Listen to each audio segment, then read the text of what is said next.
സ്വാഗതം. എല്ലാ പ്രേക്ഷകർക്കും ആരംഭിക്കുന്നു ലൈവ് അറ്റ് 6. നോക്കാം ആദ്യം തലക്കെട്ടുകൾ.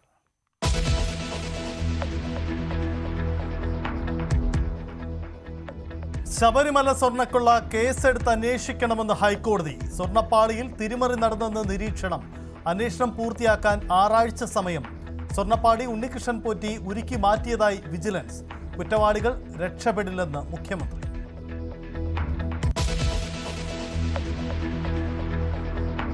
മുനമ്പത്തേത് വഖഫ് ഭൂമിയല്ലെന്ന് ഹൈക്കോടതി. 1950-ലെ ആധാരപ്രകാരം മുനമ്പത്തെ ഭൂമി വഖഫിന് വിട്ടു നൽകിയതല്ല. മുനമ്പം ജുഡീഷ്യൽ കമ്മീഷന് തുടരാം. സിംഗിൾ ബെഞ്ച് ഉത്തരവ് റദ്ദാക്കി ഡിവിഷൻ ബെഞ്ച്.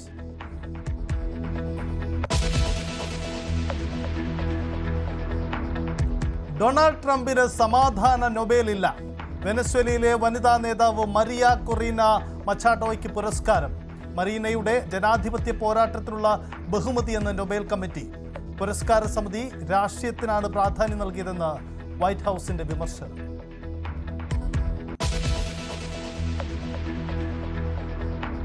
കൊട്ടാരക്കര ഗണപതി ക്ഷേത്രത്തിലെ കരിപ്രസാദം നിർമ്മിക്കുന്നത് സ്വകാര്യ വ്യക്തിയുടെ വീട്ടിലെന്ന ആക്ഷേപം.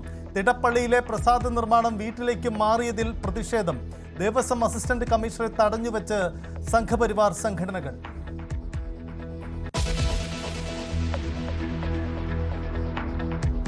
ചേർത്തലയിലെ ഐഷ കൊലപാതകത്തിൽ കൂടുതൽ തെളിവുകൾ.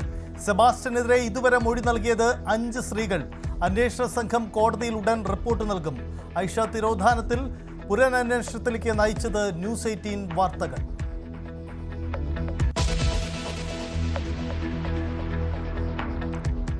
സദാചാര പ്രസംഗവുമായി പ്രതിഭ MLA. ഉദ്ഘാടനത്തിന് വരുന്നത് ഉടുപ്പിടാത്ത സിനിമാ താരങ്ങളെന്ന് പരാമർശം.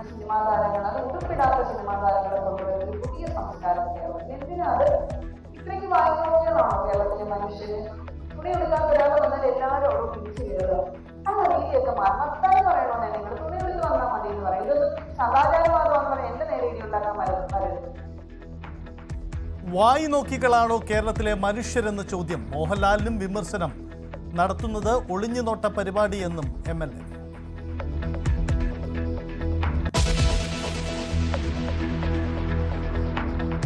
ഘടകകക്ഷികളുടെ സീറ്റ് ഏറ്റെടുക്കാൻ കോൺഗ്രസ്. കേരള കോൺഗ്രസ് ജോസഫ് ഗ്രൂപ്പിന്റെ സീറ്റുകൾ ലക്ഷ്യം വെച്ച് നീക്കം. ഏറ്റുമാനൂരും തൃക്കരിപ്പൂറും സീറ്റുകൾ ഏറ്റെടുക്കും. പൂഞ്ഞാർ ആവശ്യപ്പെട്ട് ജോസഫ് ഗ്രൂപ്പ്. കൊച്ചി കോർപ്പറേഷൻ പിടിക്കാൻ മുന്നണികളിൽ ചർച്ചകൾ സജീവം.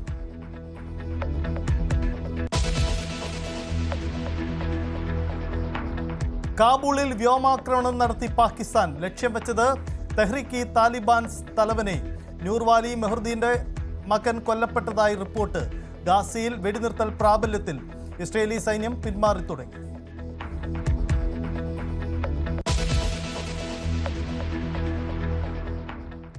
വിശദമായി കടക്കുകയാണ്. ശബരിമലയിലെ സ്വർണ്ണ മോഷണത്തിൽ കേസെടുത്ത് അന്വേഷണം നടത്തണമെന്ന് ഹൈക്കോടതി. സ്വർണ്ണത്തിൽ തിരിമറി നടന്നുവെന്ന് വ്യക്തമാക്കിയ കോടതി അന്വേഷണം പൂർത്തിയാക്കാൻ 6 ആഴ്ചത്തെ സമയമാണ് അനുവദിച്ചിരിക്കുന്നത്. 2 ആഴ്ചയിൽ ഒരിക്കൽ അന്വേഷണ പുരോഗതി റിപ്പോർട്ട് നൽകണമെന്നും ഉണ്ണികൃഷ്ണൻ പോറ്റി മാധ്യമങ്ങളോട് ഒന്നും സംസാരിക്കരുതെന്നും കോടതി നിർദ്ദേശിച്ചു. ഗുരുതരമായ കണ്ടെത്തലുകൾ അടങ്ങിയ റിപ്പോർട്ട് ദേവസ്വം വിജിലൻസ് കോടതിക്ക് കൈമാറി. വിജയ് മല്യ സംഭാവന ചെയ്ത സ്വർണം കൊണ്ട് പൊതിഞ്ഞ ദ്വാരപാലക ശില്പങ്ങളും പിന്നീട് സ്വർണം പൂശി വന്നതും തമ്മിൽ വ്യത്യാസമുണ്ടെന്ന് ഈ റിപ്പോർട്ടിൽ വളരെ വ്യക്തമായി തന്നെ പറയും. ആജ്ഞ രവീന്ദ്രൻ ചേരുന്നു. ആജ്ഞ, ഇതിലെ ഏറ്റവും ശക്തമായ പരാമർശം ഈ റിപ്പോർട്ടിലുള്ളത് ഉണ്ണികൃഷ്ണൻ പോറ്റി ഈ സ്വർണം ഉരുക്കി എന്നതാണ്. ഇതിൽ ഇപ്പോൾ അവശേഷിക്കുന്നത് 1/2 കിലോയോളം വരുന്ന സ്വർണം ഉണ്ണികൃഷ്ണൻ പോറ്റി കൃത്യമായി മോഷ്ടിച്ചു കൊണ്ടുപോയി എന്ന് തന്നെ ഈ റിപ്പോർട്ടിൽ പരാമർശിക്കുന്നുണ്ട്. ഇനിയുള്ള കോടതിയുടെ നീക്കങ്ങൾ, വരും ദിവസങ്ങളിലെ നീക്കങ്ങൾ എങ്ങനെയാവും ഇത് നിർണായകമാവും?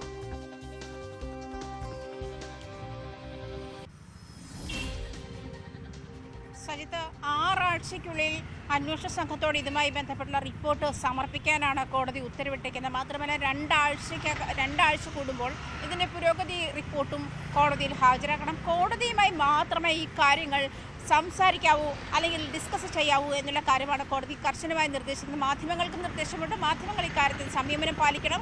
ഉണ്ണികൃഷ്ണൻ പോറ്റി ഇനി മാധ്യമങ്ങളോട് സംസാരിക്കരുത് എന്ന് കോടതി ഇക്കാര്യത്തിൽ പറഞ്ഞിട്ടുണ്ട്. പ്രത്യേകിച്ചും സ്വർണം ഉരുക്കലുമായി ബന്ധപ്പെട്ട് സ്വർണ്ണപ്പാളി വീണ്ടും അതിൽ സ്വർണ്ണപൂശൻ കൊണ്ടുവരുന്ന സാഹചര്യത്തിൽ സ്മാർട്ട് ക്രിയേഷൻസ് ഇത് ചെയ്തിരുന്ന കമ്പനി പറയുന്ന അതിൽ കോടതിയിൽ പറഞ്ഞിരിക്കുന്ന കാര്യമുണ്ട്. അവരുടെ അഭിഭാഷകൻ കോടതിയിൽ പറഞ്ഞത് ഇങ്ങനെയാണ്: സ്വർണ്ണമുള്ളതിൻ്റെ മേലെ വീണ്ടും സ്വർണ്ണം പൂശാൻ കഴിയില്ല. അതുകൊണ്ട് ആ ചെമ്പ് പാളിയാകണമായിരുന്നു. അതുകൊണ്ട് തന്നെ ഈ കൊണ്ടുവന്ന പാളിയിലെ സ്വർണം ഉരുക്കി മാറ്റിയ ശേഷമാണ് വീണ്ടും അതിൽ സ്വർണം പൂശിയത്. സ്വർണം പൂശിയതിനു ശേഷം ബാക്കിയുണ്ടായിരുന്നത് 474.9 ഗ്രാം സ്വർണ്ണമായിരുന്നു. ഇത് ഉണ്ണികൃഷ്ണൻ നമ്പൂതിരിയുടെ കയ്യിൽ തന്നെയാണ്, പോറ്റിയുടെ കയ്യിൽ തന്നെയാണ് തിരിച്ചു കൊടുത്തിട്ടുള്ളത്. അത് ഈ ഉണ്ണികൃഷ്ണൻ പോറ്റി ദേവസ്വം ബോർഡിന് തിരികെ നൽകിയിട്ടുള്ളതായി രേഖകളിൽ ഇല്ല എന്നുള്ളതാണ് വിജിലൻസ് റിപ്പോർട്ട്. അങ്ങനെയാണ് ദേവസ്വം വിജിലൻസിന്റെ റിപ്പോർട്ടിന്റെ അടിസ്ഥാനത്തിലാണ് ഗുരുതരമായ ക്രമക്കേടാണ്, അത് വീണ്ടും കോടതി ആവർത്തിച്ച് പറയുന്നുണ്ട്, ഗുരുതരമായ ക്രമക്കേടാണ് ശബരിമലയിൽ നടന്നിട്ടുള്ളത്. അത് കൃത്യമായി അന്വേഷണ സംഘം കണ്ടെത്തണം. Crime branch ADGP H. വെങ്കടേഷിന്റെ നേതൃത്വത്തിലുള്ള സംഘമാണ് അന്വേഷണത്തിന് നേതൃത്വം നൽകുന്നത്, അദ്ദേഹമാണ്. അതുപോലെ ശശിധരൻ, SP S. ശശിധരൻ, 2 SHOമാർ, ഒരു സൈബർ വിദഗ്ധൻ തുടങ്ങിയവരാണ്. അതായത് 2019 ഉണ്ണികൃഷ്ണൻ പോറ്റി ദേവസ്വം പ്രസിഡന്റ് എഴുതിയ മെയിലാണ്, അയച്ചിട്ടുള്ള മെയിലാണ് ഈ പ്രത്യേക അന്വേഷണ സംഘത്തിൽ സൈബർ വിദഗ്ധനെ കൂടി ഇൻക്ലൂഡ് ചെയ്യാനുള്ള സാഹചര്യം ഉണ്ടായത്. ഇത്തരത്തിലുള്ള എല്ലാ കമ്മ്യൂണിക്കേഷനും പരിശോധിക്കണമെന്ന് കോടതി പറയുന്നുണ്ട്. മാത്രമല്ല ഈ തിരിമറിയിൽ ക്രിമിനൽ കേസ് എടുത്ത് അന്വേഷിക്കണം, ക്രിമിനൽ കേസ് രജിസ്റ്റർ ചെയ്ത് അന്വേഷിക്കണം. മറ്റേതെങ്കിലും സാഹചര്യത്തിൽ SITക്ക് കേസുകൾ രജിസ്റ്റർ ചെയ്യാണെങ്കിൽ അതുമാകാം, അതിലും നടപടിയെടുക്കാമെന്നും കോടതി നിർദ്ദേശിച്ചിട്ടുണ്ട്. ദ്വാരപാലക സ്വർണ്ണപ്പാളിയിൽ വിഗ്രഹത്തിന് മേലുള്ള സ്വർണ്ണപ്പാളിയിൽ മാത്രമല്ല ലിൻഡൽ, അതുപോലെ വശങ്ങളിലുള്ള ഫ്രെയിം തുടങ്ങിയവയിലെയും സ്വർണ്ണപ്പൂശലുമായി ബന്ധപ്പെട്ടുള്ള വിവരങ്ങളും SITക്ക് അന്വേഷിക്കാം എന്നുള്ള കാര്യം പറഞ്ഞിട്ടുണ്ട്. 20 പേജുള്ള റിപ്പോർട്ടാണ് വിജിലൻസ് ദേവസ്വം വിജിലൻസ് കോടതിയിൽ ഹാജരാക്കിയിട്ടുള്ള. വിജിലൻസ് SP സുനിൽകുമാറാണ് കോടതിയിൽ റിപ്പോർട്ട് ഹാജരാക്കിയത്. ഈ റിപ്പോർട്ടിന്റെ അടിസ്ഥാനത്തിലാണ് 9 ഉദ്യോഗസ്ഥർക്കെതിരെ നടപടി ഉണ്ടാകുമെന്നാണ് റിപ്പോർട്ടിന്റെ അടിസ്ഥാനത്തിൽ കോടതി കണ്ടെത്തിയത്. വരും ദിവസങ്ങളിൽ ഇതുമായി ബന്ധപ്പെട്ട തുടർ നടപടികൾ ഉണ്ടാകുമെന്നുള്ള കാര്യം വ്യക്തമാണ്. എന്തായാലും 6 ആഴ്ച കൊണ്ട് അന്വേഷണം പൂർത്തീകരിക്കണമെന്ന് തന്നെയാണ് പ്രത്യേക അന്വേഷണ സംഘത്തിന് കോടതി നൽകിയിരിക്കുന്ന നിർദ്ദേശം. സജിത്ത്, അതാണ് ഇനിയുള്ള ദിവസങ്ങൾ നിർണായകമാണ്. കോടതിയിൽ എല്ലാം കോടതിയുടെ നിരീക്ഷണത്തിലാണ്. കൃത്യമായ റിപ്പോർട്ട് നൽകണം, ഒപ്പം കോടതിയിൽ ഇടവിട്ട് സാഹചര്യങ്ങൾ ബോധിപ്പിക്കണമെന്ന കൃത്യമായ നിർദ്ദേശം കൂടി ഹൈക്കോടതിയിൽ നിന്നും ഉണ്ടാകുന്നു. ഹൈക്കോടതി നിർദ്ദേശങ്ങളെല്ലാം പാലിച്ചുകൊണ്ടായിരിക്കും സ്വർണ്ണമോഷണത്തിലെ അന്വേഷണമെന്ന് DGP റവാഡ ചന്ദ്രശേഖർ പറയുന്നു. പ്രത്യേക സംഘം ഇന്ന് തന്നെ അന്വേഷണം ആരംഭിക്കുമെന്നും DGP അറിയിച്ചു. നമുക്കതിന് ഹൈക്കോടതി ഉത്തരവ് ഏതെല്ലാം ഉണ്ടോ അതെല്ലാം നമ്മൾ പാലിക്കുന്നതാണ്. ഇതിലേക്ക് ആവശ്യമുള്ള രീതിയിൽ നമ്മൾ നടപടി സ്വീകരിക്കുന്നതിലേക്ക്. ശബരിമലയിലെ സ്വർണ്ണപ്പാളി ഉണ്ണികൃഷ്ണൻ പോറ്റി ഉരുക്കി മാറ്റിയതായി വിജിലൻസിന്റെ കണ്ടെത്തൽ. സ്മാർട്ട് ക്രിയേഷൻസ് ഉടമ പങ്കജ് ഭണ്ഡാരിയാണ് വിജിലൻസിന് മൊഴി നൽകിയത്. ഉരുക്കിയപ്പോൾ 1 കിലോ സ്വർണം ലഭിച്ചതായും സ്വർണം പൂശിയ ശേഷം ബാക്കി വന്ന 474 ഗ്രാം സ്വർണം ഉണ്ണികൃഷ്ണന് കൊടുത്തതായിട്ടും ഈ മൊഴിയിൽ പറയുന്നുണ്ട്. ശബരിമലയിലെ സ്വർണ്ണപ്പാളി വിവാദവുമായി ബന്ധപ്പെട്ട് ഉണ്ണികൃഷ്ണൻ പോറ്റിക്കെതിരെ ഗുരുതരമായ കണ്ടെത്തലുകൾ ഉൾക്കൊള്ളുന്ന പ്രാഥമിക അന്വേഷണ റിപ്പോർട്ടാണ് ദേവസ്വം വിജിലൻസ് ഹൈക്കോടതിയിൽ സമർപ്പിച്ചിരിക്കുന്നത്. ഇതിൽ പ്രധാനമായി എടുത്തു പറഞ്ഞിരിക്കുന്ന കാര്യം സ്വർണ്ണപ്പാളി ഉരുക്കിയാണ് സ്മാർട്ട് ക്രിയേഷൻസിന് നൽകിയത് എന്നതാണ്. അതിൽ തന്നെ ഏതാണ്ട് 474 ഗ്രാം സ്വർണം മിച്ചം വന്നിരുന്നു. ഈ സ്വർണം ഉണ്ണികൃഷ്ണൻ പോറ്റിക്ക് കൈമാറുകയാണ് ചെയ്തത്. ഇത് എന്തു ചെയ്തു എന്ന കാര്യത്തിൽ അവ്യക്തത തുടരുകയാണ്. അത് കണ്ടെത്തുന്നതിന് വേണ്ടി വിശദമായ അന്വേഷണം ആവശ്യമായി വരുമെന്നും ദേവസ്വം വിജിലൻസ് നൽകിയ റിപ്പോർട്ടിൽ എടുത്തു പറയുന്നുണ്ട്. അതോടൊപ്പം പങ്കജ് ഭണ്ഡാരിയുടെ മൊഴിയിലും ഇതുമായി ബന്ധപ്പെട്ട സൂചനകൾ തന്നെയാണ് ദേവസ്വം വിജിലൻസിന് ലഭിച്ചിരിക്കുന്നത്. ആ വിശദാംശങ്ങളടക്കം, മൊഴിയിലെ വിശദാംശങ്ങളടക്കം കോടതിയിൽ സമർപ്പിച്ചിരിക്കുന്ന പ്രാഥമിക അന്വേഷണ റിപ്പോർട്ടിലുണ്ട്. ഇതിൽ തന്നെ ഉണ്ണികൃഷ്ണൻ പോറ്റി പുതിയ ചെമ്പ് വാങ്ങി നൽകിയെന്നും ആ ചെമ്പാണ് പിന്നീട് ശബരിമലയിലേക്ക് എത്തിച്ചത് എന്നുമാണ് അന്വേഷണ സംഘത്തിൻ്റെ കണ്ടെത്തൽ. എന്തായാലും ഉണ്ണികൃഷ്ണൻ പോറ്റിയുമായി ബന്ധപ്പെട്ട് ഇതുമായി ബന്ധപ്പെട്ട് ഉയർന്നു വന്ന വിവാദങ്ങളിൽ കൂടുതൽ ആരോപണങ്ങൾ ഉണ്ണികൃഷ്ണൻ പോറ്റിക്കെതിരെ ഉയരുന്ന കണ്ടെത്തലുകളിലേക്ക്, അല്ലെങ്കിൽ ആ ആരോപണങ്ങൾ വസ്തുനിഷ്ഠമാണ് എന്ന് ബോധ്യപ്പെടുന്ന തരത്തിലേക്കാണ് ദേവസ്വം വിജിലൻസിൻ്റെ അന്വേഷണം ചെന്നെത്തിയിരിക്കുന്നത്. അതുകൊണ്ട് തന്നെയാണ് ഇതിൽ വ്യാപകമായ പരിശോധനകൾ നടത്തേണ്ട സാഹചര്യം ഉരുത്തിരിഞ്ഞിരിക്കുന്ന ഒരു പശ്ചാത്തലത്തിൽ ദേവസ്വം വിജിലൻസിൽ നിന്ന് അന്വേഷണം ഈ സംസ്ഥാന പോലീസിലെ ഒരു മികച്ച ടീം തന്നെ ഇതിൻ്റെ അന്വേഷണം നടത്തണമെന്ന ആവശ്യം ദേവസ്വം വിജിലൻസിൻ്റെ ഭാഗത്തുനിന്ന് വരാനിടയായ സാഹചര്യവും ഈ ഗുരുതരമായ കണ്ടെത്തലുകൾ തന്നെയാണ്. എന്തായാലും ഉണ്ണികൃഷ്ണൻ പോറ്റിക്ക് മാത്രമല്ല ഈ സംഭവങ്ങളിൽ പങ്ക്, അതിനപ്പുറത്തേക്ക് ഇത് കൃത്യമായി ഉദ്യോഗസ്ഥരുടെ അറിവോടെ തന്നെയാണ് ഇങ്ങനെയൊരു തട്ടിപ്പ് നടന്നിരിക്കുന്നത്, ഈ സ്വർണ്ണപ്പാളി തട്ടിപ്പ് നടന്നിരിക്കുന്നതെന്ന് വ്യക്തമാക്കുന്ന സൂചനകളാണ് പുറത്തു വന്നുകൊണ്ടിരിക്കുന്നത്. അതുകൊണ്ട് തന്നെയാണ് പ്രത്യേക അന്വേഷണ സംഘം ADGP എച്ച് വെങ്കടേഷിന്റെ നേതൃത്വത്തിൽ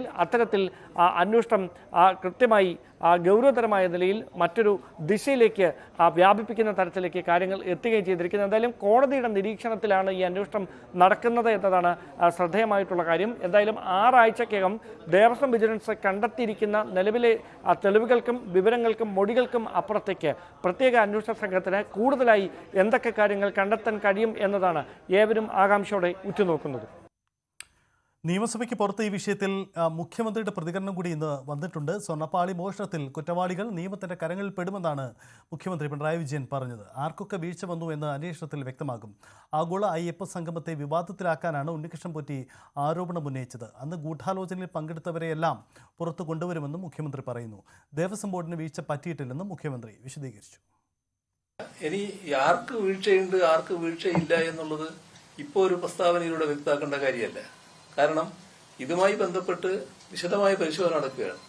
ആ പരിശോധനയുടെ ഭാഗമായി ആർക്കെല്ലാം വീഴ്ചകൾ സംഭവിച്ചിട്ടുണ്ട് എന്നുള്ളത് കണ്ടെത്തുക തന്നെ ചെയ്യും. ആ കണ്ടെത്തിയാൽ അതനുസരിച്ചുള്ള നടപടികളും സ്വീകരിക്കും. എന്നാൽ വന്നിടത്തോളം ബോർഡിനെ സംബന്ധിച്ചൊരു പരാമർശം വന്നിട്ടില്ല. അല്ല, ഇത്തരം കാര്യങ്ങള് ശ്രദ്ധയിൽപ്പെട്ടാൽ നടപടികൾ എങ്ങനെയെന്നുള്ളതാണ് നമ്മൾ ആലോചിക്കുന്നത്. ആ ശ്രദ്ധയിൽപ്പെട്ട ഉടനെ തന്നെയുള്ള നടപടികൾ തുടങ്ങിയിട്ടുണ്ട്.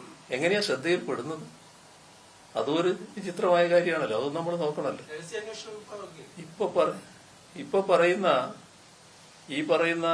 ഒരു ആളുണ്ടല്ലോ, ഒരു പോറ്റി.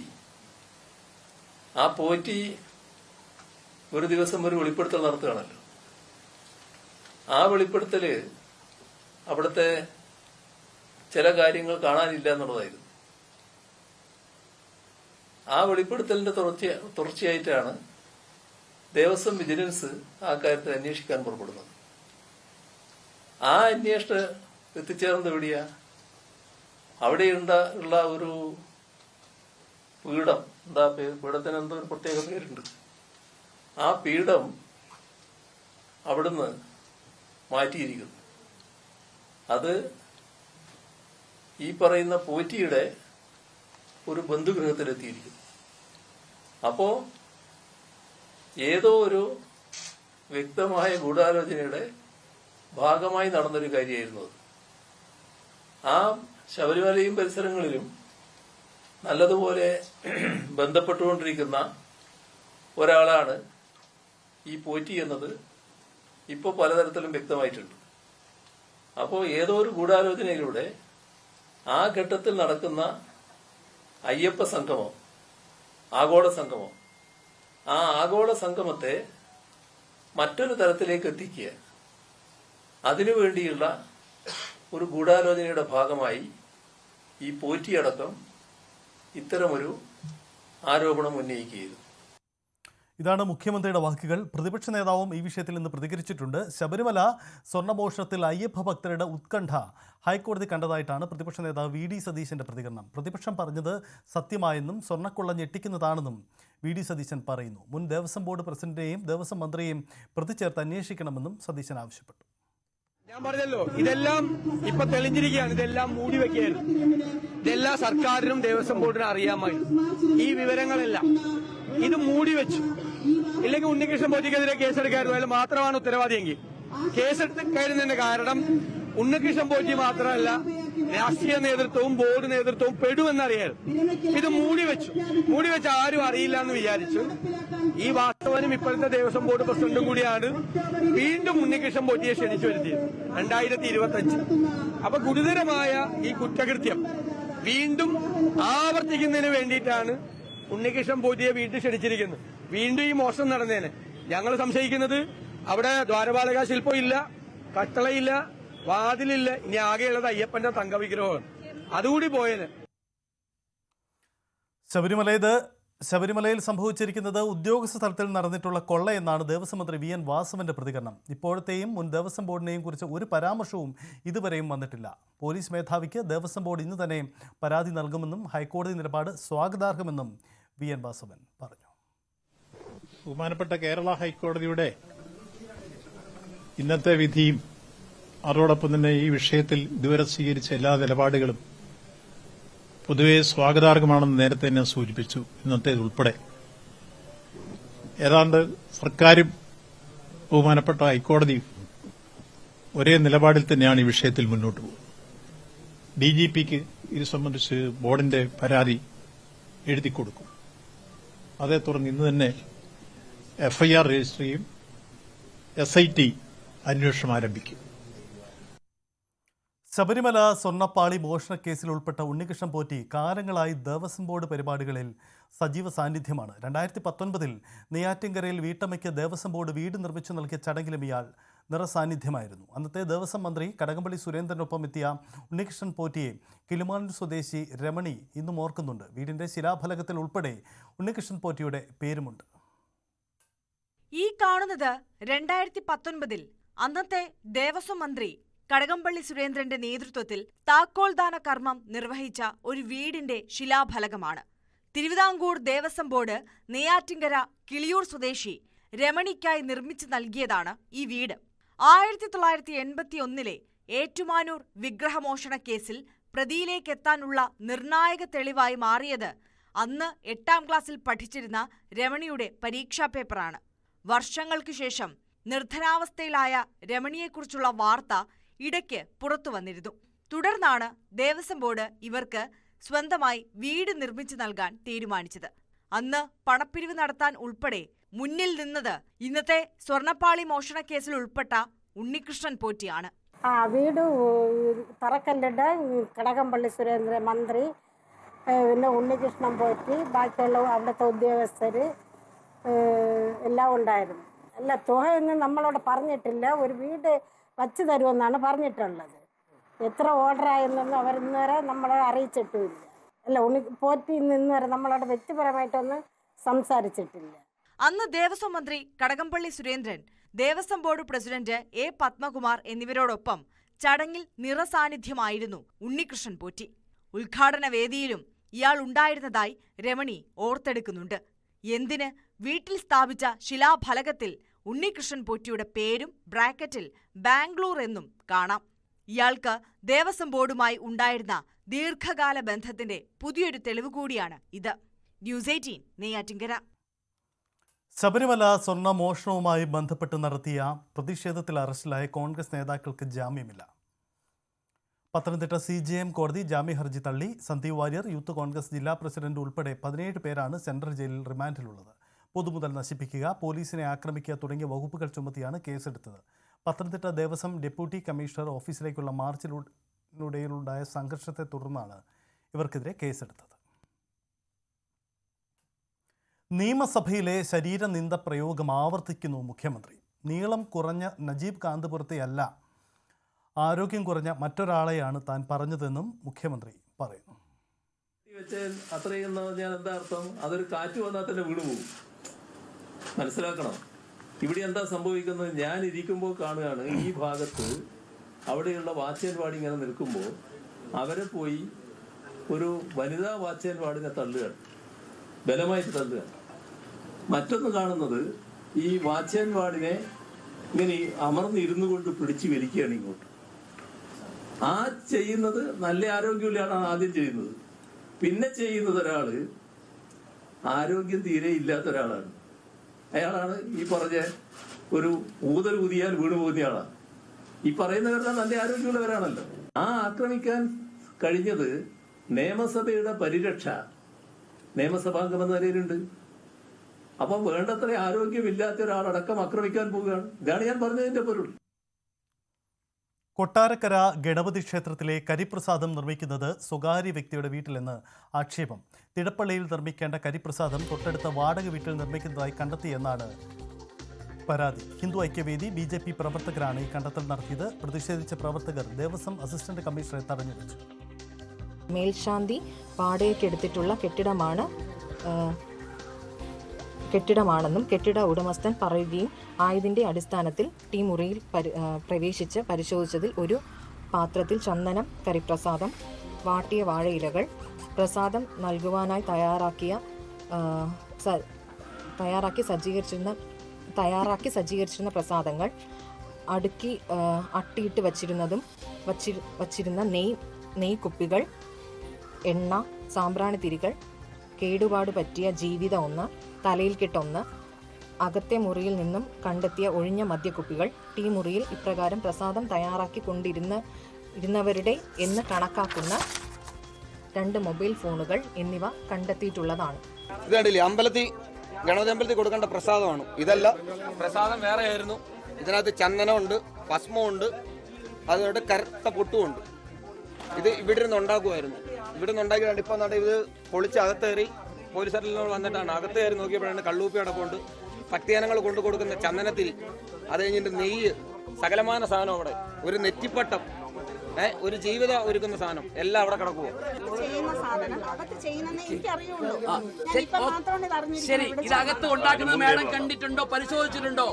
മാഡം പറയുന്നു ഇതകത്ത് ഉണ്ടാക്കേണ്ടതാണെന്ന് മാഡം പറയുന്നു. ഇതകത്ത് ഉണ്ടാക്കുന്നുണ്ടോ, എങ്ങനെ ഉണ്ടാക്കുന്നു മാഡം പരിശോധിച്ചിട്ടുണ്ടോ? അപ്പൊ ആരുടെ തെറ്റാണ്? ആരുടെ തെറ്റാണ് അത് പറയൂ, ആരുടെ തെറ്റാണ്? ഈ മഹാഗണപതി ക്ഷേത്രത്തിന്റെ പ്രസാദം എന്ന് പറയുന്ന കരിപ്രസാദം ദേവസ്വം മാനുവൽ അനുസരിച്ച് ക്ഷേത്രത്തിൻ്റെ ശ്രീകോവിലിനുള്ളിലാണ് അത് തയ്യാറാക്കേണ്ടത്. മേൽശാന്തിയുടെ നേതൃത്വത്തിലാണ് അത് തയ്യാറാക്കേണ്ടത്. ഗണപതി ഹോമം ഉൾപ്പെടെയുള്ള കാര്യങ്ങൾ അവിടെയാണ് ചെയ്യേണ്ടത്. ഗണപതി ഹോമത്തിൻ്റെ കരിപ്രസാദമാണ് ഭക്തജനങ്ങൾക്ക് വഴിപാടായിട്ട് കൊടുക്കുന്നത്. ഭക്തജനങ്ങളെല്ലാം വിശ്വസിക്കുന്നത് ഈ ഗണപതി ക്ഷേത്രത്തിലെ ഗണപതി ഹോമത്തിൻ്റെ കരിപ്രസാദമാണ് തങ്ങൾക്ക് ലഭിക്കുന്നത് എന്നാണ്. ഹിന്ദു ഐക്യവേദിയുടെ നേതാക്കളുടെ അന്വേഷണത്തിൽ ഈ കരിപ്രസാദം ഈ കാണുന്ന വൃത്തിഹീനമായ സ്ഥലത്ത് ഉണ്ടാക്കുകയാണ് ചെയ്യുന്നത്. ആയിരക്കണക്കിന് കരിപ്രസാദത്തിൻ്റെ പ്രസാദ വഴിപാടുകളാണ് ഇവിടെ ചെയ്യുന്നത്. ഇന്ന് വൈകിട്ടും നാളെ രാവിലെ നാളെ കൊടുക്കാനുള്ള ബിസിനസ്സാണ്. 20 രൂപ കൊടുക്കുന്നവർക്ക് ഇതും, 50 രൂപ 100 രൂപ കൊടുക്കുന്നവർക്ക് ട്യൂഷനല്ലേലും. ഇതാണ് ഇപ്പോൾ ഇവിടുത്തെ ദേവസ്വം ബോർഡ് ഉദ്യോഗസ്ഥരെ കാണിച്ചുകൊണ്ടിരിക്കുന്നത്. ഉത്തരവാദിയായിട്ടുള്ള AO അടക്കം അടിയന്തരമായി സസ്പെൻഡ് ചെയ്തുകൊണ്ട് അന്വേഷണ വിധേയമാകുക. ഉദ്യോഗസ്ഥർ AO അടക്കം കീഴുദ്യോഗസ്ഥർ, ഇതിന്റെ ഉത്തരവാദികളായിട്ടുള്ള എല്ലാ അധികാരികൾക്കും അടിയന്തരമായി സസ്പെൻഷൻ, സർവീസിൽ നിന്ന് മാറ്റിക്കൊണ്ട് അന്വേഷണം, ശക്തമായിട്ടുള്ള വിജിലൻസ് അന്വേഷണം അടക്കം ഞങ്ങൾ ആവശ്യപ്പെട്ടുകൊണ്ടിരിക്കുകയാണ്. എസ് വിനീഷ് കൊട്ടാരക്കരയിൽ നിന്നും ചേരുന്നു. വിനീഷ്, കൊട്ടാരക്കര ഗണപതി ക്ഷേത്രത്തിൽ സവിശേഷമായ ആചാരരീതികളുണ്ട്. മാത്രമല്ല ഈ പ്രസാദമൊക്കെ സാധാരണ ശ്രീകോവിലിനുള്ളിൽ തന്നെ തയ്യാറാക്കുന്നു. ഇതാണല്ലോ നമ്മൾ കണ്ടുവന്നിരുന്നത്. ഇക്കാര്യത്തിൽ ദേവസ്വം ബോർഡ് നൽകുന്ന വിശദീകരണം എന്താണ്? ആ വീഴ്ച അവർ അംഗീകരിക്കുന്നുണ്ടോ?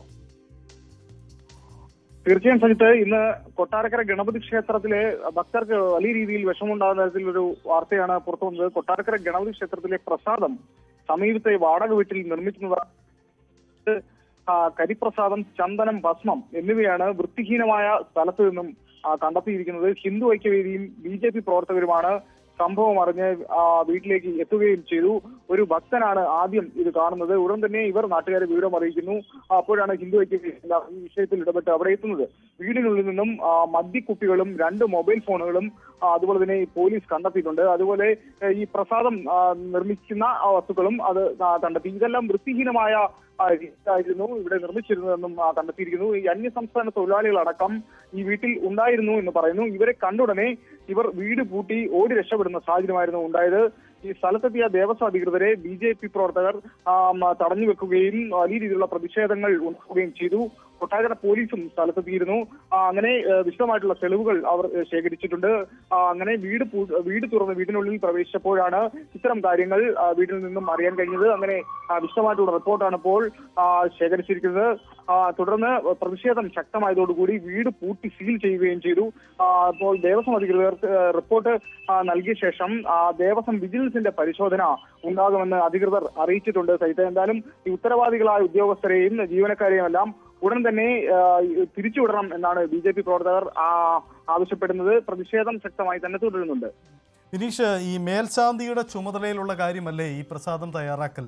സാധാരണ ശ്രീകോവിലിനോ അല്ലെങ്കിൽ ക്ഷേത്ര പരിസരത്തോ ആണ് നമ്മൾ സാധാരണ മറ്റു ക്ഷേത്രങ്ങളിലൊക്കെ കണ്ടിട്ടുള്ളത്. അതിൽ നിന്ന് വ്യത്യസ്തമായി ഇതെങ്ങനെയാണ് ക്ഷേത്ര കോമ്പൗണ്ടിന് പുറത്തേക്ക് പോയത് എന്നതാണ് ചോദ്യം. അതിൽ അവരുടെ വിശദീകരണം എന്താണ്? ദേവസ്വം ഇക്കാര്യത്തിൽ എങ്ങനെയാണ് വിശദീകരിക്കുന്നത്? ദേവസ്വം കൃത്യമായിട്ട് അവർക്ക് ഒരു ബോധ്യമായിട്ടുണ്ട്. കാരണം മുൻപും ഇത്തരത്തിലുള്ള സംഭവം അവിടെ ഉണ്ടായിട്ടുണ്ട്. ഭക്തജനങ്ങളടക്കം ഇത് ചൂണ്ടിക്കാട്ടിയിട്ടുമുണ്ട്. ക്ഷേത്രത്തിന് സമീപത്തുള്ള ഒരു വീട്ടിൽ നിന്നും ആണ് ഇത്തരത്തിലുള്ള പ്രസാദങ്ങൾ നിർമ്മിച്ചിരുന്നത്. ക്ഷേത്രത്തിനുള്ളിലേക്ക് ഈ പ്രസാദം കൊണ്ടുവരുന്നതടക്കം ഭക്തർ കൊണ്ടുവരുന്നതടക്കം ഇതിന്റെ ദേവസ്വം അധികൃതരെ ഭക്തർ അറിയിച്ചിട്ടുണ്ടായിരുന്നു മുൻപും. പക്ഷേ ഇതുമായി ബന്ധപ്പെട്ട് യാതൊരു നടപടിയും ഉണ്ടായിട്ടില്ല എന്നാണ് ഇപ്പോൾ ഒരു ആരോപണവും ഉയർന്നു വന്നിരിക്കുന്നത്. സജിത്ത് സൂചിപ്പിച്ചതുപോലെ തന്നെ ഈ പ്രസാദം എന്ന് പറയുമ്പോൾ അത് ക്ഷേത്രത്തിനുള്ളിൽ നിന്നും തയ്യാറാക്കി, അതായത് ഗണപതി ഹോമവുമായി ബന്ധപ്പെട്ട് കിട്ടുന്ന കരിപ്രസാദമാണ് ഭക്തർ വലിയ രീതിയിൽ ഭക്ത്യാദരപൂർവ്വം വാങ്ങുന്നത്. പക്ഷേ ഇത് വലിയ രീതിയിൽ അവർക്കൊരു മാനസികമായിട്ട് വിഷമം ഉണ്ടാകുന്ന തരത്തിലാണ് ഇപ്പോൾ എത്തിയിരിക്കുന്നത്. വൃത്തിഹീനമായ സാഹചര്യത്തിൽ മറ്റൊരു വീട്ടിൽ നിർമ്മിക്കുന്നു. ഇത് ഒരു ഇലയിൽ വാട്ടിയ ഇലയിൽ കൊണ്ടുവരുന്നു, ക്ഷേത്രത്തിനുള്ളിൽ സൂക്ഷിച്ചുകൊണ്ട് ഭക്തിപൂർവ്വം എന്ന മട്ടവണം കൊടുക്കുന്നു. ഇതൊക്കെ ശരിക്കും വലിയ രീതിയിൽ മാനസികമായിട്ട് വിഷമം ഉണ്ടാക്കിയ തരത്തിലുള്ള പ്രതികരണങ്ങളാണ് ഇപ്പോൾ നമുക്ക് ലഭ്യമായിരിക്കുന്നതും. എന്തായാലും ഇതിന്റെ കുറ്റക്കാർക്കെതിരെ നടപടി സ്വീകരിക്കണം എന്നുള്ളൊരു ആവശ്യം ഉയർന്നു വന്നിട്ടുണ്ട്.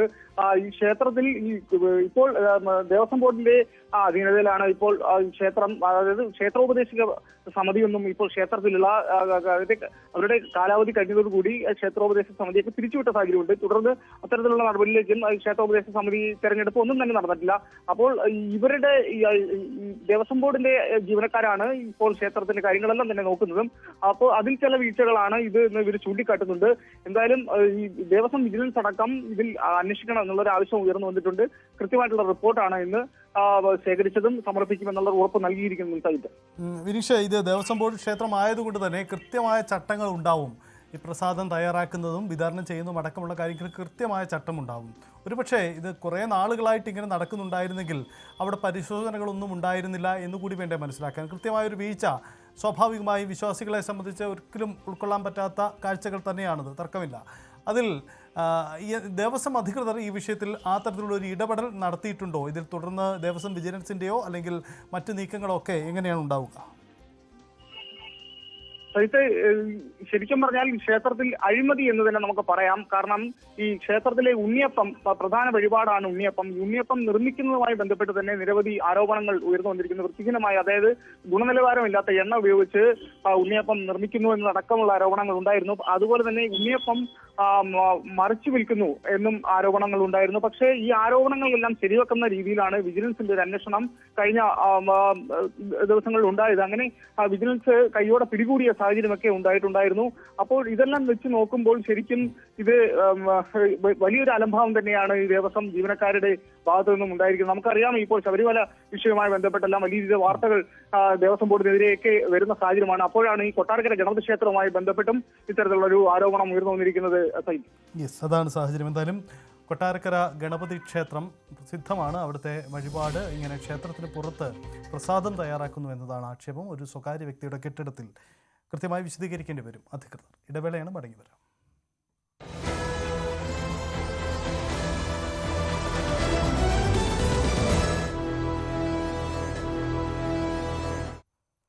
ഇന്ന് പകലുണ്ടായ മറ്റൊരു പ്രധാനപ്പെട്ട വാർത്ത മുനമ്പം സംബന്ധിച്ചായിരുന്നു. മുനമ്പത്തേത് വഖഫ് ഭൂമിയല്ലെന്നാണ് ഹൈക്കോടതിയുടെ നിരീക്ഷണം. അള്ളാഹുവിനു വേണ്ടി സ്ഥിരമായി സമർപ്പിച്ച ഭൂമിയല്ല മുനമ്പത്തേതെന്നാണ് കോടതി നിരീക്ഷണം. 1950 ഭൂമി കൈമാറ്റ രേഖകൾക്ക് അത്തരം ഒരു ഉദ്ദേശമില്ലെന്നും ഫറൂഖ് കോളേജ് മാനേജ്മെൻറ്റ് നൽകിയ ഭൂമി വഖഫ് അല്ലെന്നും ഹൈക്കോടതി വ്യക്തമാക്കി. സർക്കാർ നൽകിയ അപ്പീലിൽ മുനമ്പം ജുഡീഷ്യൽ കമ്മീഷന് പ്രവർത്തനം തുടരാമെന്ന നിർണായക ഉത്തരവിലാണ് കോടതി സമാനമായ മറ്റു ചില നിരീക്ഷണങ്ങൾ കൂടി നടത്തിയത്. മുനമ്പത്തെ ഭൂമി വഖഫ് ഭൂമിയായി പരിഗണിക്കാനാകില്ല എന്നാണ് ഹൈക്കോടതി ഉത്തരവ്. സംസ്ഥാന സർക്കാർ നിയോഗിച്ച ജുഡീഷ്യൽ കമ്മീഷന്റെ നിയമനം റദ്ദാക്കിക്കൊണ്ടുള്ള സിംഗിൾ ബെഞ്ചിന്റെ ഉത്തരവ് ചോദ്യം ചെയ്ത് സംസ്ഥാന സർക്കാർ നൽകിയ അപ്പീൽ പരിഗണിക്കവെയാണ് ഹൈക്കോടതി ഡിവിഷൻ ബെഞ്ച് ഇത്തരത്തിലൊരു നിരീക്ഷണം നടത്തിയത്. മാത്രമല്ല, സിംഗിൾ ബെഞ്ചിന്റെ വിധി റദ്ദാക്കുന്ന സാഹചര്യത്തിലേക്കും കൂടി ഹൈക്കോടതി കടക്കുകയുണ്ടായി. പ്രത്യേകിച്ചും 1950 സിദ്ദിഖ് സൈഡ് ഫറൂഖ് കോളേജിന് എഴുതി നൽകിയത് ഗിഫ്റ്റ് ഡീഡാണ്. ഇത് ആ കോളേജിന്റെ വിദ്യാഭ്യാസ ആവശ്യങ്ങൾക്ക് വേണ്ടിയിട്ട് ഉപയോഗിക്കുക എന്നുള്ള സൂചനയാണ് ആ ഗിഫ്റ്റ് ഡീഡിൽ നൽകിയിരിക്കുന്നത്.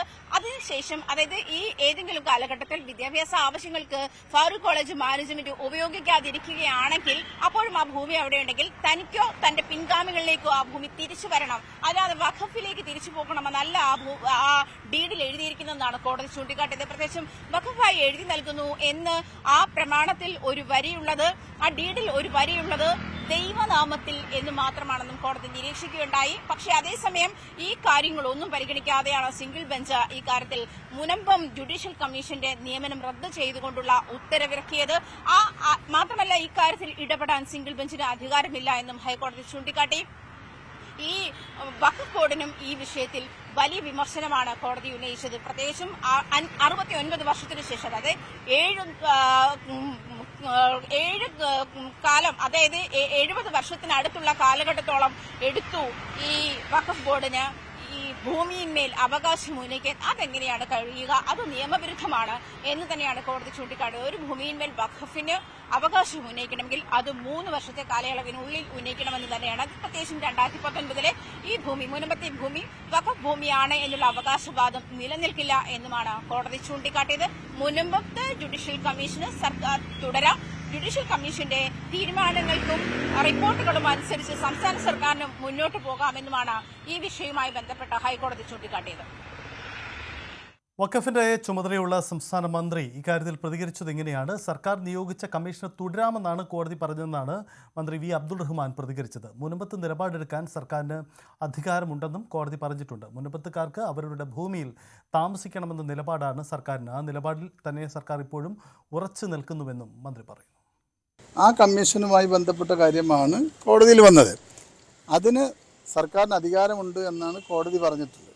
ആ കമ്മീഷന് തുടരാമെന്നും അതിന് അധികാരമുണ്ട്, സർക്കാരിന് അധികാരമുണ്ട് എന്നുള്ളതാണ് വിധി വന്നിട്ടുള്ളത്. പിന്നീട് ആ കോടതി വിധിയിൽ ഒരു പരാമർശമുണ്ട് എന്നതാണ് പ്രശ്നം. ഒരു ഖണ്ഡികയിൽ ഈ ഭൂമിയുമായി ബന്ധപ്പെട്ട കാര്യം പറഞ്ഞിട്ടുണ്ട്. നമുക്ക് അതിൽ നമ്മളിപ്പോൾ അഭിപ്രായമൊന്നും പറയുന്നില്ല. അത് കോടതി കഴിഞ്ഞ തവണ ഡിവിഷൻ ബെഞ്ച് തന്നെ അത് വഖഫ് ട്രൈബ്യൂണൽ അതിന് പറയണം എന്ന് അവരാണ് തീരുമാനിക്കേണ്ടതെന്ന് പറഞ്ഞ് മാറ്റിവെച്ച വിഷയത്തെക്കുറിച്ചാണ് ബഹുമാനപ്പെട്ട ജഡ്ജി ഇപ്പോൾ അതേക്കുറിച്ചൊരു അഭിപ്രായം രേഖപ്പെടുത്തിയുള്ളത്. അത് പരിശോധിക്കേണ്ടതാണ്. ഇപ്പം ഞാൻ അഭിപ്രായം പറയേണ്ട കാര്യമല്ല. പക്ഷേ മുനമ്പം വിഷയത്തിൽ ഒരു കാര്യം സ്പഷ്ടമാണ്. കേരളത്തിലെ ഗവൺമെൻറ് ആഗ്രഹിക്കുന്നത് മുനമ്പത്തെ ജനങ്ങൾക്ക് അവിടെ അവരുടെ ഭൂമിയിൽ, അവർ പണം കൊടുത്ത് വാങ്ങിയ ഭൂമിയിൽ താമസിക്കാനുള്ള സൗകര്യം ഒരുക്കുക എന്നതാണ്. ഇതിൻ്റെ ആദ്യഘട്ടം മുതൽ തന്നെ ഗവൺമെൻറ് പറയുന്നത് അതാണ്. ഇപ്പോഴും ഗവൺമെൻറ് സ്റ്റാൻഡ് അത് തന്നെ. ഒരു വ്യത്യാസം ആ സ്റ്റാൻഡിൽ വന്നിട്ടില്ല. മുനമ്പം ഭൂമി വഖഫിൻ്റേതല്ലെന്ന ഹൈക്കോടതി പരാമർശത്തിൽ സന്തോഷം പങ്കുവയ്ക്കുകയാണ് മുനമ്പത്തെ സമരസമിതി. നിരാഹാര സമരം മറ്റന്നാൾ 1 വർഷം പൂർത്തിയാകുമ്പോൾ കോടതി പരാമർശം ഏറെ ആശ്വാസം നൽകുന്നുവെന്ന് അവിടുത്തുകാർ പറയുന്നു. റവന്യൂ അവകാശം ഉടൻ പുനഃസ്ഥാപിച്ച് കിട്ടുമെന്ന് പ്രതീക്ഷിക്കുന്നതായും സമരസമിതി വ്യക്തമാക്കി. ഞങ്ങൾ വളരെയധികം സന്തോഷത്തിലാണ്. ഇത് ഹൈക്കോടതി 1975 പറഞ്ഞിട്ടുണ്ട് ഇത് ഫറൂഖ് കോളേജിന് ഗിഫ്റ്റ് കിട്ടിയ ഭൂമിയാണെന്ന്. അത് തന്നെ ഇപ്പോൾ ഹൈക്കോടതി ഡിവിഷൻ ബെഞ്ച് ശരിവെച്ചിരിക്കുകയാണ്. കാരണം ഹൈക്കോടതി സിംഗിൾ ബെഞ്ചിൽ സർക്കാരിന് വെച്ച ജുഡീഷ്യൽ കമ്മീഷനെതിരെ വഖഫ് സംരക്ഷണ വേദിക്കാർ കൊടുത്ത ഹർജി 2008 മുതൽ ഈ വഖഫ് സംരക്ഷണ വേദിക്കാർ ഈ ഭൂമി വഖഫാണെന്ന് പറഞ്ഞ് നടക്കാൻ തുടങ്ങിയിട്ട് അതെങ്ങനെയാണ് ഇത് ആ കേസിൻ്റെ അടിസ്ഥാനത്തിലാണ് 2019 വഖഫ് ബോർഡ് ഇത് എഴുതിയെടുക്കുന്നത്.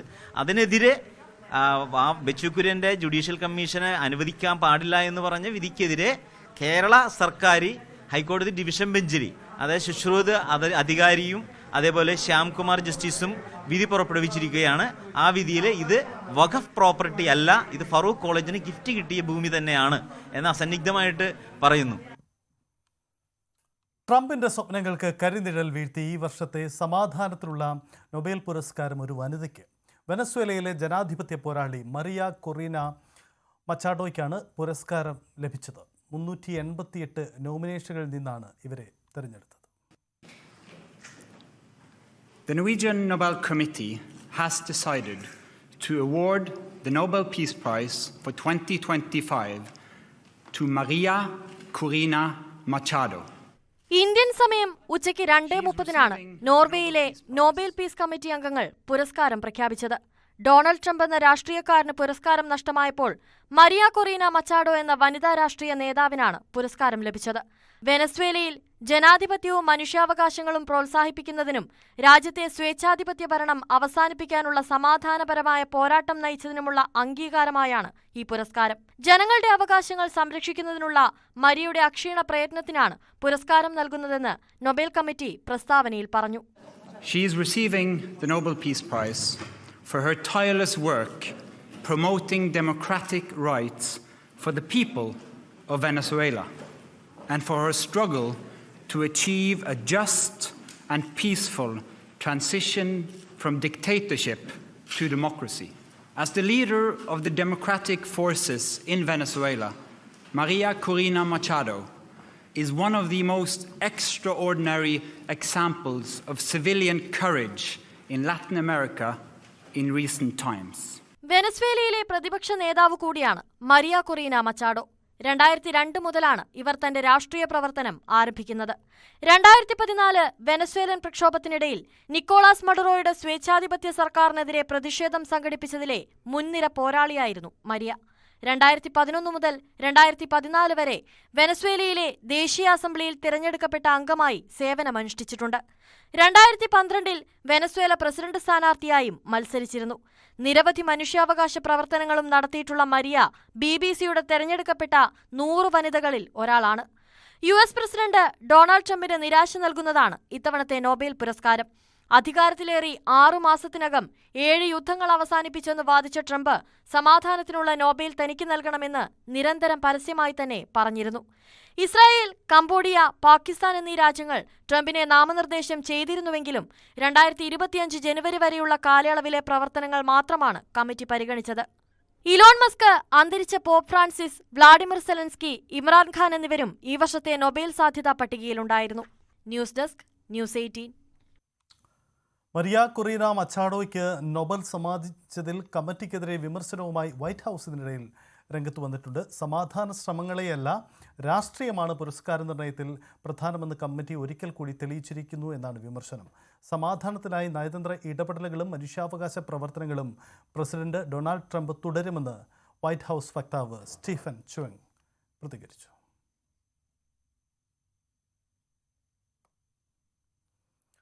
ഗാസയിൽ വെടിനിർത്തൽ കരാറിന്റെ ആദ്യഘട്ടം പ്രാബല്യത്തിലായി. ഹമാസും ഇസ്രയേലും സമാധാന കരാർ അംഗീകരിച്ചതോടെ വെടിനിർത്തൽ പ്രാബല്യത്തിൽ വന്നു. ബന്ദികളുടെ കൈമാറ്റം തിങ്കളാഴ്ചയോടെ നടക്കുമെന്നും 24 മണിക്കൂറിനുള്ളിൽ ഗാസയിൽ നിന്നും ഇസ്രയേൽ സൈന്യം പിന്മാറുമെന്നുമാണ് വിവരം. നിലയ്ക്കാത്ത വെടിയൊച്ചകൾക്കിടയിൽ നിന്ന് സമാധാനത്തിന്റെ സൈറൺ മുഴങ്ങുന്നത് കേൾക്കുന്നുണ്ട്.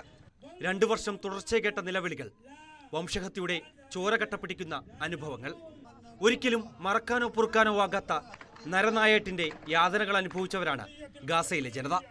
ഇപ്പോൾ കേൾക്കുന്ന ശുഭസൂചനകൾ യാഥാർത്ഥ്യമാകുമെന്ന പ്രതീക്ഷയിൽ ഉള്ളിലെ വേദനകൾ അടക്കി ആഘോഷമാക്കുകയാണ് അവർ.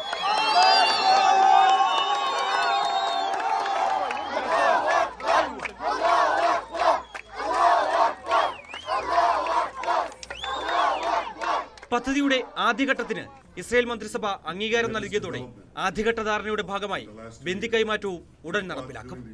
ബന്ദികളെ വരും ദിവസങ്ങളിൽ കൈമാറുമെന്ന് US പ്രസിഡന്റ് ഡൊണാൾഡ് ട്രംപും അറിയിച്ചിട്ടുണ്ട്. പദ്ധതിയുടെ ഭാഗമായി ഇസ്രയേൽ സേന ഗാസയിൽ നിന്ന് ഭാഗികമായി പിന്മാറി തുടങ്ങും.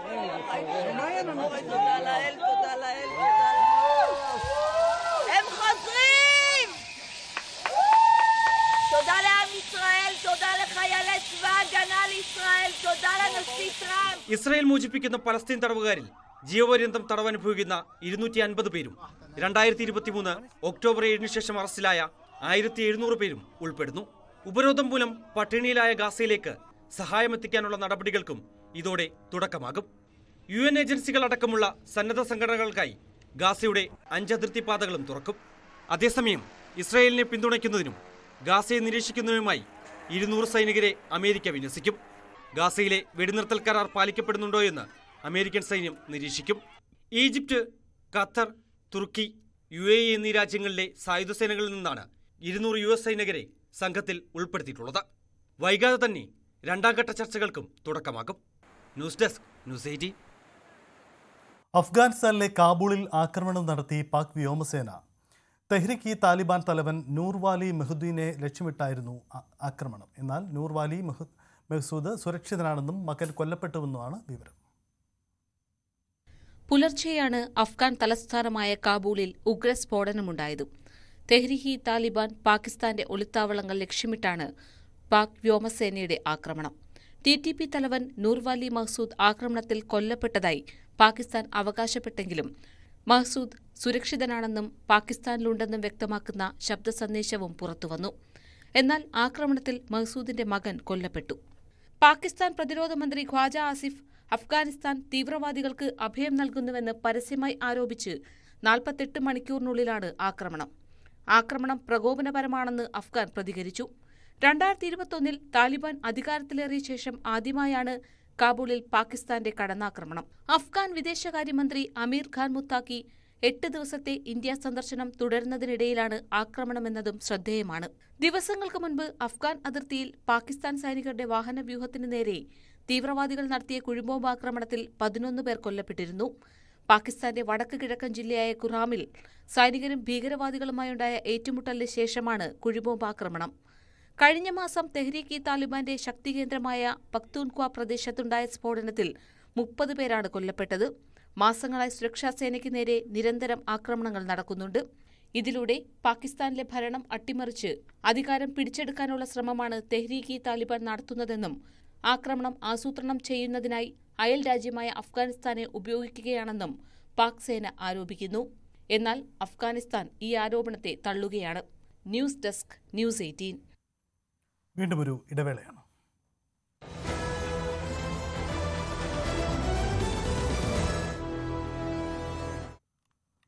മറ്റൊരു വാർത്തയിലേക്ക് പോകുമ്പോൾ വന്ദേ ഭാരതിന്റെ തിരുവനന്തപുരം തൈക്കാടുള്ള ബേസ് കിച്ചണിൽ നടത്തിയ പരിശോധനയിൽ വൃത്തിഹീനമായ അന്തരീക്ഷത്തിൽ ഭക്ഷണം പാചകം ചെയ്യുന്നതായി കണ്ടെത്തി. ട്രെയിനുകളിലും റെയിൽവേ പ്ലാറ്റ്ഫോമുകളിലും നൽകുന്ന ഭക്ഷണ സാധനങ്ങളുടെ ഗുണനിലവാരം ഉറപ്പാക്കാൻ ഓപ്പറേഷൻ പൊതിച്ചോറ് എന്ന പേരിലായിരുന്നു പരിശോധന. റെയിൽവേ പോലീസ്, നഗരസഭാ ആരോഗ്യ വിഭാഗം, റെയിൽവേ പോലീസ് ഇന്റലിജൻസ് വിഭാഗം എന്നിവരുടെ നേതൃത്വത്തിലായിരുന്നു പരിശോധന നടന്നത്.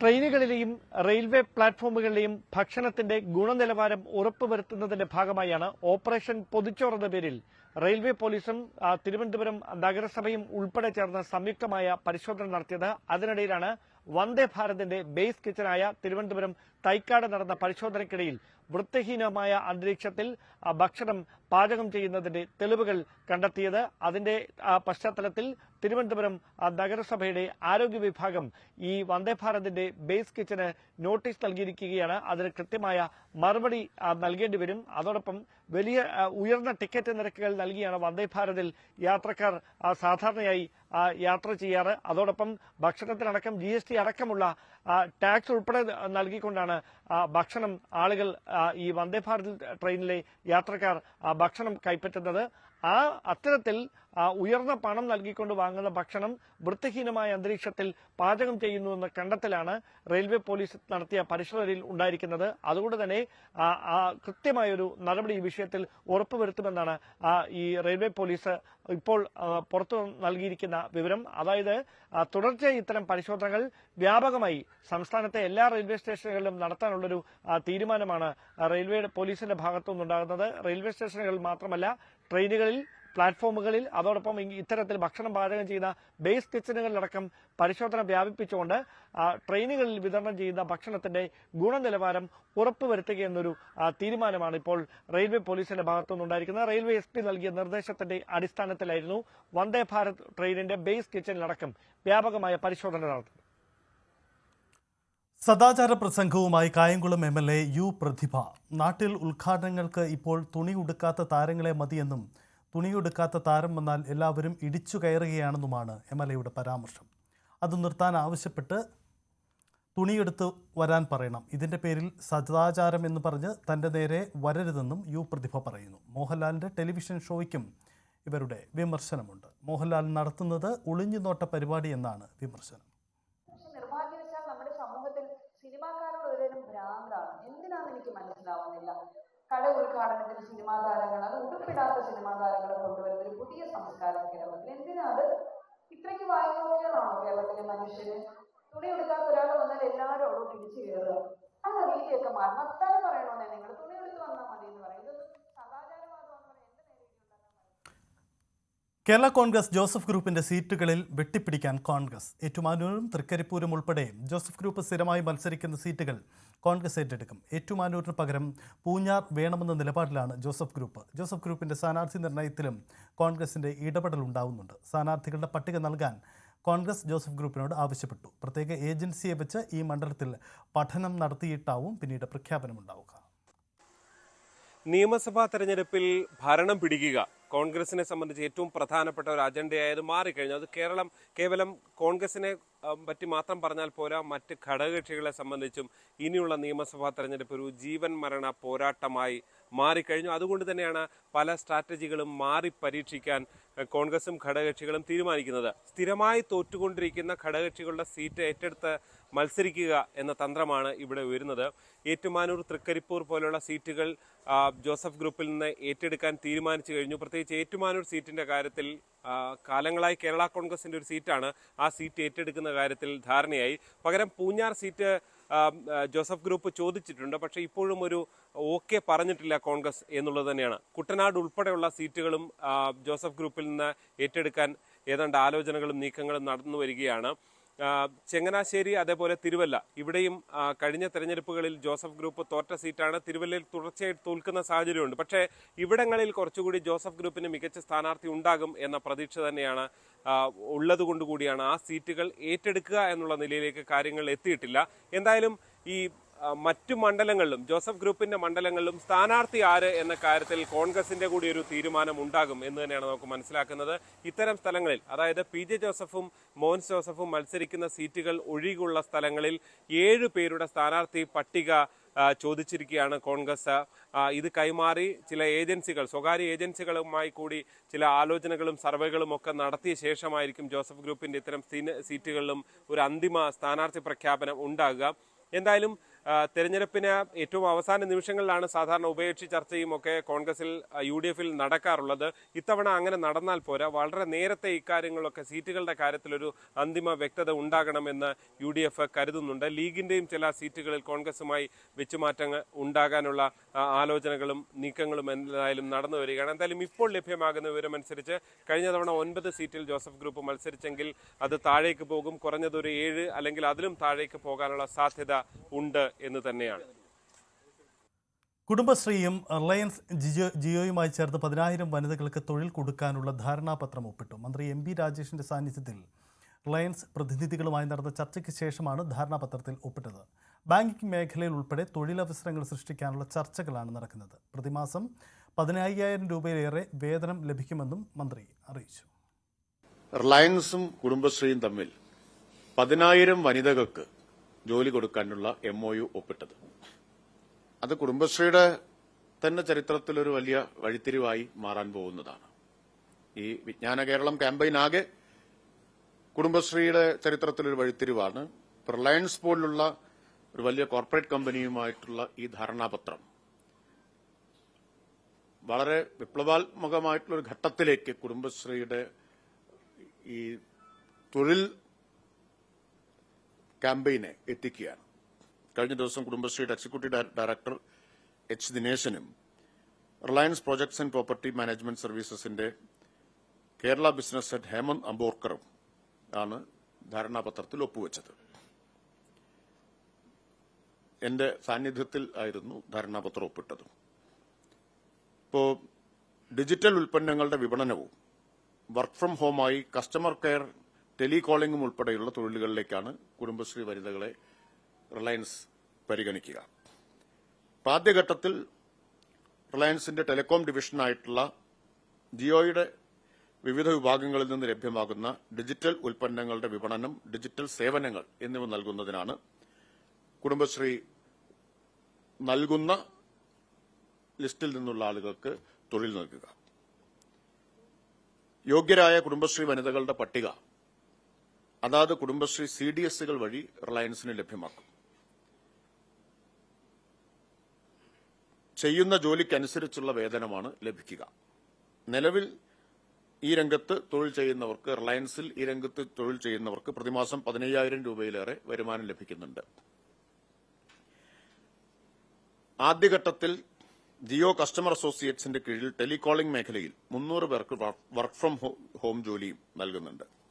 അപ്പോൾ വീട്ടമ്മമാരായിട്ടുള്ള കുടുംബശ്രീ അംഗങ്ങൾക്ക്, പുറത്തുപോയി ജോലി ചെയ്യാൻ പ്രയാസമുള്ള, താൽപര്യക്കുറവുള്ള വീട്ടമ്മമാരായിട്ടുള്ള കുടുംബശ്രീ അംഗങ്ങൾക്ക് ഇത് പ്രയോജനകരമായിരിക്കും. ന്യൂസിലാൻഡിൽ ആദ്യ ഷോറൂം ആരംഭിച്ച് മലബാർ ഗോൾഡ് ആൻഡ് ഡയമണ്ട്. ഓക്ലാൻഡിലാണ് പുതിയ ഷോറൂം ആരംഭിച്ചിരിക്കുന്നത്.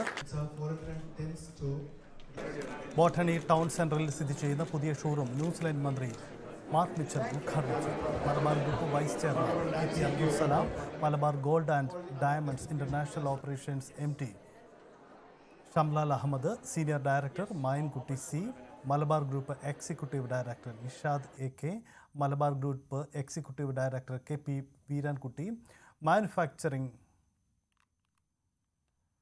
Head Faisal AK, finance admin director Ameer CMC, Malabar group chief digital officer Shaji Kakkodi അടക്കമുള്ളവർ ചടങ്ങിൽ പങ്കെടുത്തു.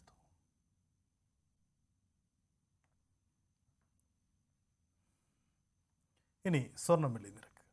കവിത ഗോൾഡ് ആൻഡ് ഡയമണ്ട്സ് ഇന്നത്തെ സ്വർണം വെള്ളി നിരക്കുകൾ നിങ്ങൾക്കായി സമർപ്പിക്കുന്നത് Kavitha gold and diamonds, the versatile jewellery.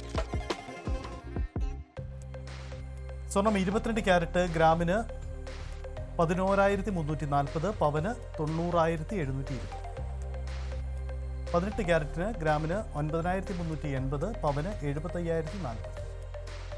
വെള്ളി ഗ്രാമിന് 170 രൂപയാണ്, കിലോഗ്രാമിന് 1,70,000. കവിത ഗോൾഡ് ആൻഡ് ഡയമണ്ട്സ് ഇന്നത്തെ സ്വർണം വെള്ളി നിരക്കുകൾ നിങ്ങൾക്കായി സമർപ്പിച്ചത് Kavitha gold and diamonds, the versatile jewellery. പൂർണ്ണമാവുന്നു. ഇനി പ്രൈം ഡിബേറ്റ് കാണാം. KP അഭിലാഷ് ചേരും.